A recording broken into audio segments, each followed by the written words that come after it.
Hello student, today we are going to start a new exercise in the integration, that is 11H. In this exercise we have to apply some formula on the questions. देखिए ये जो exercise है इसमें भी हम लोग कुछ फॉर्मूले की बात करेंगे और वो फॉर्मूले हम लोग तब अप्लाई करते हैं जब क्वेश्चंस केवल 1 मार्क्स के या 2 मार्क्स के होते हैं।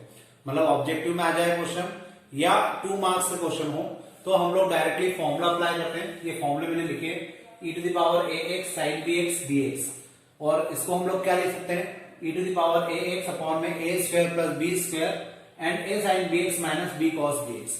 सेम अगर sin bx की जगह यहाँ cos bx आ जाए तो उस कंडीशन में ये फॉर्मूला स्टार्टिंग में तो वही रहता है, लेकिन यहाँ पे हो जाता है a cos bx plus b sin bx। अब मैं आपको कुछ क्वेश्चंस बताऊंगा, केवल 1 मार्क या 2 मार्क्स का आए तो उस कंडीशन में आपको फॉर्मूला अप्लाई करना है। लेकिन अगर वही क्वेश्चन 4 मार्क्स में आ जाए तो उसको करने की प्रॉपर मेथड होती है। हम लोग उस मेथड को भी सॉल्व करेंगे और उसमें लगेगी बाय पार्ट्स, तो हम लोग उसको बाय पार्ट से भी सॉल्व कर सकते हैं। लेकिन मैं पहले आपको इस टाइप के क्वेश्चन को सॉल्व करना बता देता हूं। तो अपन एक एग्जांपल लेते हैं ताकि आप लोग इसको इजीली समझ पाएंगे कि किस प्रकार से क्वेश्चंस को सॉल्व किया जाता है। तो देखिए मैं एक एग्जांपल लेता हूं। जैसे मेरे पास है e to the power x sin x।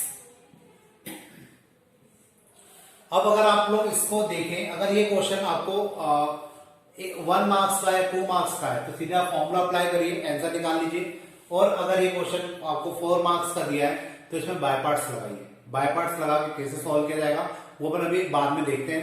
फिलहाल अपन एक क्वेश्चन करते हैं इस फॉर्मूले के बेसिस पर। तो e to the power x sin x, अगर आप इस क्वेश्चन को इस फॉर्मूले से कंपेयर करेंगे तो आपको दिखेगा कि a इक्वल टू 1 है और b इक्वल टू भी 1 है, क्योंकि x का ऑप्शन यहाँ पे 1 है, x का ऑप्शन यहाँ पे a है, तो a की वैल्यू कितनी हो जाएगी 1 हो जाएगी। एंड x का ऑप्शन यहाँ पे b है और यहाँ पे x का ऑप्शन b वापस से 1 है, तो b की वैल्यू भी कितनी हो जाएगी 1 ही हो जाएगी। अब इसमें हम लोग फॉर्मूला अप्लाई करते हैं e to the power ax, तो a की जगह तो x a हो जाएगा अपॉन में 1 का स्क्वायर प्लस 1 का स्क्वायर, a की जगह 1 sign 1x minus 1 cos 1x। मतलब अगर मैं इस क्वेश्चन को प्रॉपरली लिख दूं आंसर तो e to the power x ये हो जाएगा 2 sin x minus cos x। ये मेरा आंसर हो जाएगा, ये आंसर हो जाएगा इस क्वेश्चन का। अब इसी क्वेश्चन को अगर 4 मार्क्स में आता है तो आंसर यही लाया जाता है, लेकिन उसमें बाय पार्ट्स लगा के इसको किया जाता है। तो हम लोग वो मेथड को भी करेंगे। फिलहाल अपन अभी फॉर्मूले के बेसिस पर इस क्वेश्चन को समझ लेते हैं कि किस प्रकार से हमें फॉर्मूला अप्लाई करना है। अभी अपन ने साइन वाला किया, अब हम लोग एक कॉस वाला क्वेश्चन करते हैं ताकि आप लोग इसको इजीली जस्टिफाई कर पाए कि किस प्रकार से फॉर्मूला यहाँ पे काम कर रहा है। तो देखिए एक और क्वेश्चन ले लेते हैं e to the power 3x और साथ में हम लोग ले लेते हैं यहाँ पे sin x या cos 2x ले लेते हैं। तो इसको देख के आप लोग जज कर सकते हैं, इसको कंपेयर करिए इससे। a इक्वल टू हो जाएगा यहाँ पे 3 और b हो जाएगा 2। इस कंडीशन में जब आपका a 3 है और b 2 है तो ये फॉर्मूला अप्लाई होगा और यहाँ पे वैल्यू आ जाएगी e to the power ax, मतलब 3x अपॉन में 3 का स्क्वायर प्लस 2 का स्क्वायर, a की जगह आ जाएगा 3 cos bx मतलब 2x आ जाएगा प्लस 2 sin bx की जगह वापस से 2 आ जाएगा 2x, और ये मेरा आंसर हो जाएगा e to the power 3x upon में 9 प्लस 4 मतलब 13 हो जाएगा। यहां आ जाएगा 3 cos 2x plus 2 sin 2x, ये मेरा आंसर हो जाएगा। तो अभी हमने 2 क्वेश्चंस को किया और दोनों क्वेश्चंस में हमने फॉर्मूले अप्लाई किए। अब इन्हीं क्वेश्चन को हम लोग डायरेक्ट करने की कोशिश करते हैं और देखते हैं कि डायरेक्ट अगर ये क्वेश्चन 4 मार्क्स में आता है तो कैसे किया जाएगा। तो अपन चलते हैं इसी क्वेश्चन को प्रॉपर तरीके से करने की तरफ। देखिए मेरे सामने ये क्वेश्चन है e to the power x sin x, मुझे इसको इंटीग्रेट करना है विद द फॉर्मूला। मैंने आपको अभी थोड़ी देर पहले बता दिया कि किस प्रकार से मुझे इसको फॉर्मूले के साथ, अगर 1 नंबर का क्वेश्चन है या 2 नंबर का क्वेश्चन है तो मुझे कैसे फॉर्मूला लगा के इसको सॉल्व करना है। लेकिन अगर यही क्वेश्चन 4 मार्क्स का है, 3 मार्क्स का है, तो आपको उसको प्रॉपर मेथड के साथ करना है। प्रॉपर मेथड के साथ करते समय आपको ये ध्यान रखना है कि आप इसको आई मान के चलेंगे। आई मान के चलने का रीजन मैंने लास्ट लेक्चर में आपको बताया था कि इसी वैल्यू की रिपीटेशन वापस से होती है, तो वहां पर हम लोग इसकी वैल्यू को आई रख देते हैं। देखिए कैसे होगा, बाय पार्ट्स लगेगा क्योंकि यहाँ पे प्रोडक्ट है, ये फर्स्ट फंक्शन हो जाएगा और ये सेकंड फंक्शन हो जाएगा। I equal to first function as it is integration of e to the power x dx minus d by d x of, यहां पे आ जाएगा sine x and integration of e to the power x dx। तो इस प्रकार से ये मेरा क्वेश्चन हो जाएगा यहाँ पर। अब अभी मैंने केवल फॉर्मूला अप्लाई किया है, इसके साथ साथ में आएगा dx। जब अब इस क्वेश्चन को आगे सॉल्व करेंगे तो देखिए क्या होता है, i equal to sine x और e to the power x का इंटीग्रेशन हो जाएगा e to the power x again minus d by d x of sine x, ये होता है cos x into e to the power x और यहां पे आएगा साथ में dx। अब अगर आप लोग ध्यान से देखें तो cos x into e to the power x है, यहाँ पे प्रोडक्ट भी है, इंटीग्रेशन भी है, cos x into e to the power x है। तो इस कंडीशन में मुझे यहाँ पे फिर से बाय पार्ट्स को लगाना होगा। अगर मैं बाय पार्ट्स अप्लाई करता हूं तो ये हो जाएगा मेरा फर्स्ट फंक्शन एंड ये हो जाएगा मेरे लिए second function. i equal to sine x e to the power x minus, इसके लिए अपन एक काम करते हैं, ब्रैकेट लगा देते हैं, cos x as it is integration of e to the power x dx minus d by d x of cos x integration of e to the power x dx और dx। क्लियर? यहां पर i equal to e to the power x साइन x minus e to the power x का e to the power x cos x minus d by d x of cos x, ये हो जाता है minus sine x, तो मैं इसको plus कर देता हूं, साइन एक्स और e की पावर x का e की पावर x। अब अगर आप ध्यान से देखें तो ये जो वैल्यू है ये क्या है, i है, क्योंकि इसको मैंने i माना था, तो इसकी जगह पे हम लोग i लिख सकते हैं। तो ये क्वेश्चन अब क्या हो जाएगा, i इक्वल टू e की पावर x साइन x माइनस e की power x cos x plus i, और ये प्लस की जगह यहाँ पे क्या हो जाएगा, क्योंकि ये माइनस है तो ये माइनस आ जाएगा इधर, यहाँ पे आ जाएगा माइनस i, ये i इधर जाएगा तो 2i equal to e to the power x common निकाला sine x minus cos x, और 2 नीचे चला जाएगा तो i equal to e to the power x upon 2 sine x minus cos x, ये मेरा आंसर हो जाएगा। और अगर आपने जो फर्स्ट क्वेश्चन हमने अभी किया था विद द फॉर्मूला, उसको अगर नोटिस किया होगा तो उसमें भी यही आंसर आ जाएगा। तो अगर प्रॉपर मेथड से करना है तो इस प्रकार से होगा, फॉर्मूले से करना है तो मैंने आपको बता दिया कि फॉर्मूला लगाकर भी 1 मार्क्स या 2 मार्क्स का क्वेश्चन है तो आप फॉर्मूला लगाकर डायरेक्ट भी कर सकते हैं। तो इस प्रकार से क्वेश्चन होंगे। अब अपन देखते हैं कुछ नेक्स्ट क्वेश्चन और कुछ नई मेथड भी। देखिए अब जो नेक्स्ट क्वेश्चन है, इस क्वेश्चन के अंदर ये क्वेश्चन नहीं है, ये एक्चुअल में एक फॉर्मूला, आप इसको भी फॉर्मूला बोल सकते हो, शॉर्टकट है, 2 मार्क्स का या 1 मार्क्स का क्वेश्चन है अगेन। तो आप लोग इस टाइप के जो क्वेश्चन होते हैं उनका डायरेक्ट आंसर लिख सकते हो, e to the power x f of x। कैसे आता है, आपको क्वेश्चन को थोड़ा सा आइडेंटिफाई करना पड़ेगा कि अगर क्वेश्चन में आपको e to the power x given है, साथ में अंदर उसमें जो 2 फंक्शन है, उन दोनों फंक्शन को अगर आप ध्यान से देखें तो एक f ऑफ x और एक उसका डिफरेंशिएशन वाला पार्ट है, तो आपका जो आंसर होगा वो e to the power x और जो f ऑफ x होगा वो आपका आंसर हो जाएगा। मतलब यहां से आप लोग आंसर को डायरेक्टली जज कर सकते हैं। ये क्वेश्चन ऑब्जेक्टिव में पूछा जाता है, तो अगर ऑब्जेक्टिव में पूछा गया तो आप इस फॉर्मूले का यूज करिए, डायरेक्ट आंसर निकालिए। और अगर ये क्वेश्चन 3 मार्क्स का 4 मार्क्स का आ जाता है तो मैं आपको अभी इसकी मेथड करना भी बताऊंगा कि कैसे इसको विद द मेथड भी किया जा सकता है। फिलहाल एक क्वेश्चन मैंने लिया है जिसपे हम लोग इस फॉर्मूले को अप्लाई करने की कोशिश करते हैं, और आप लोग उसको समझिए कि किस प्रकार से इस क्वेश्चन को इसके ऊपर किया जाता है। तो e to the power x sec x 1 plus tan x है। ये क्वेश्चन का फॉर्मेट कुछ इसके जैसा दिख रहा है, लेकिन हाँ ये जो है ये इसके जैसा भी नहीं दिख रहा है। मैं इसको थोड़ा सा अरेंज कर लेता हूं। e to the power x sec x plus sec x tan x dx। अब यहां पे अगर आप लोग ध्यान से देखें तो ये मेरा f ऑफ x हो जाएगा और ये मेरे लिए f डैश x हो जाएगा। तो अगर ये f ऑफ x है, ये f डैश x से बाहर e to the power x है, तो मेरा जो आंसर होगा वो हो जाएगा e to the power x sec x। ये मेरा आंसर हो जाएगा।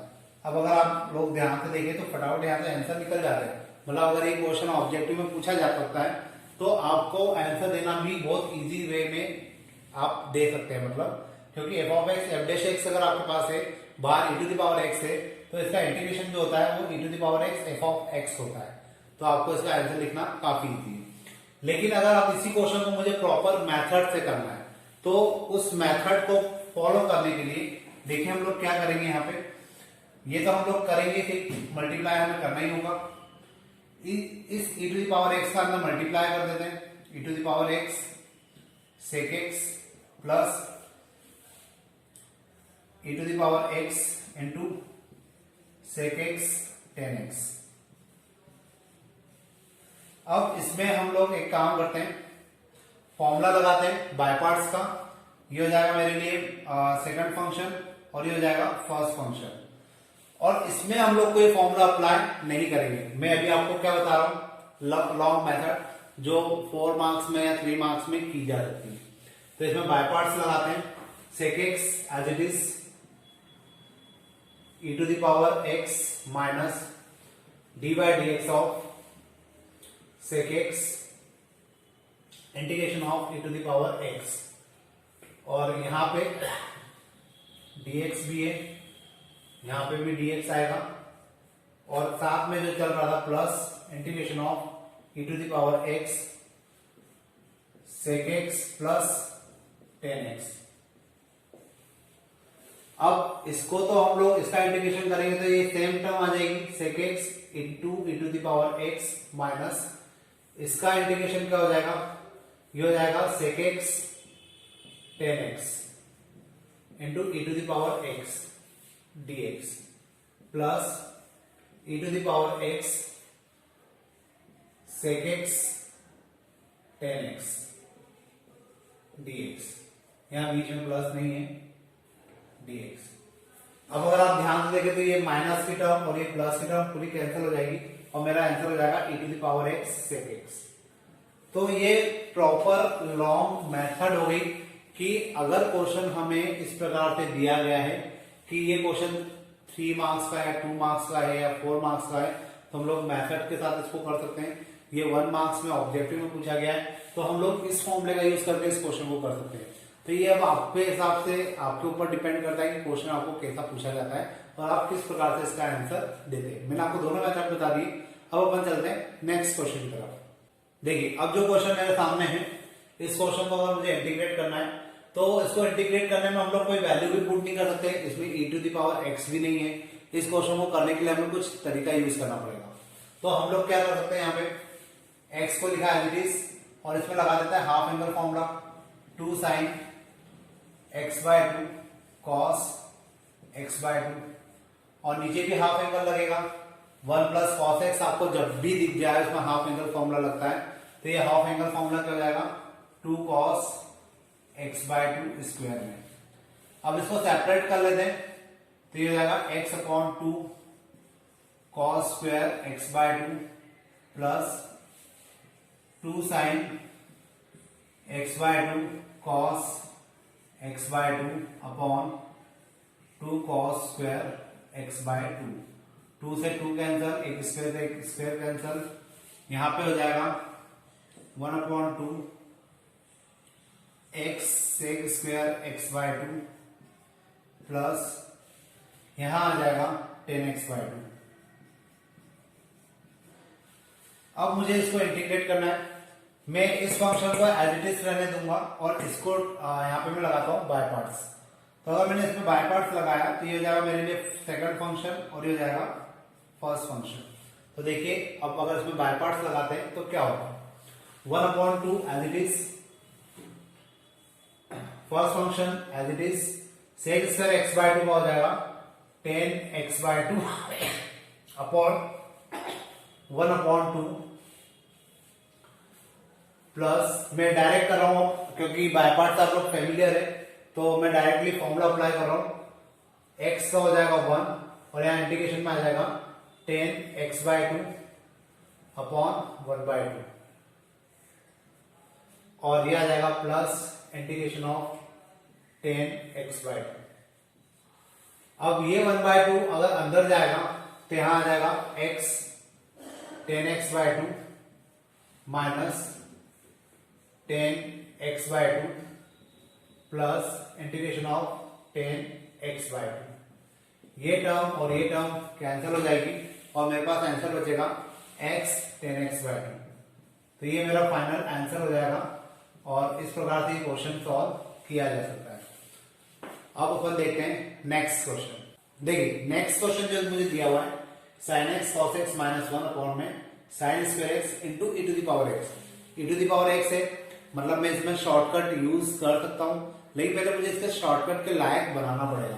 तो देखिए क्या करेंगे हम लोग, e to the power x को लिखा है इट इज, इसको मैं लिख सकता हूं sin x cos x upon sin square x minus 1 upon sin square x dx। Then e to the power x, एक साइन से एक sine cancel, cos upon sine हो जाएगा cot x minus cos square x dx। अब यहां पे मुझे सोचना पड़ेगा कि मैं मतलब किसका डिफरेंशिएशन क्या होता है। cot x का होता है minus cos square x, clear है। तो cot x को अपन क्या मान लेते हैं, ये मेरा f ऑफ x हो जाएगा और ये मेरे लिए f डैश x हो जाएगा। तो मतलब अगर मैं इसका आंसर लिखूं तो ये हो जाएगा e to the power x cot x। या अगर मैं इसको आपको प्रॉपर तरीके से बताऊं, मतलब ये तो मैंने आपको डायरेक्ट बता दिया कि इस प्रकार से हम लोग डायरेक्ट आंसर लिख सकते हैं, लेकिन अगर मैं इसको प्रॉपर तरीके से करने की कोशिश करूं तो अब मुझे क्या करना चाहिए, यहाँ पे e to the power x cot x का मल्टीप्लाई किया अपन ने माइनस यहाँ आ जाएगा e to the power x cos x square x। अब मैं इसमें बाय पार्ट्स लगाता हूं, ये हो जाएगा सेकंड फंक्शन और ये हो जाएगा फर्स्ट फंक्शन। अगर इसमें बाय पार्ट्स लगाते हैं तो cot x as it is e to the power x का इंटीग्रेशन हो जाएगा e to the power x minus cot x का हो जाएगा differentiation minus cos x square x into e to the power x का फिर से हो जाएगा e to the power x, यहां आ जाएगा minus e to the power x cos x square x dx। ये माइनस और ये माइनस मिलके हो जाएंगे e to the power x plus cos x square x into e to the power x minus e to the power x cos x square x dx। ये value और ये value cancel हो जाएगी और मेरा आंसर हो जाएगा e to the power x cot x। तो इस प्रकार से मैं क्या कर सकता हूं, प्रॉपर अगर मुझे क्वेश्चन ज्यादा नंबर का पूछा गया है तो मैं इसको proper long method by parts लगा के सॉल्व कर सकता हूं, और मुझे लगता है क्वेश्चन 2-3 नंबर का है तो उसमें डायरेक्ट शॉर्टकट से भी मैं उस क्वेश्चन को सॉल्व कर सकता हूं। तो ये क्वेश्चन होपफुली आपको समझ में आएंगे। अब आगे हम लोग इसी एक्सरसाइज से थोड़े बहुत और क्वेश्चंस करेंगे तो वो नेक्स्ट लेक्चर में हो पाएगा। आज के लेक्चर्स में अपन इतने ही रखते हैं। Thank you.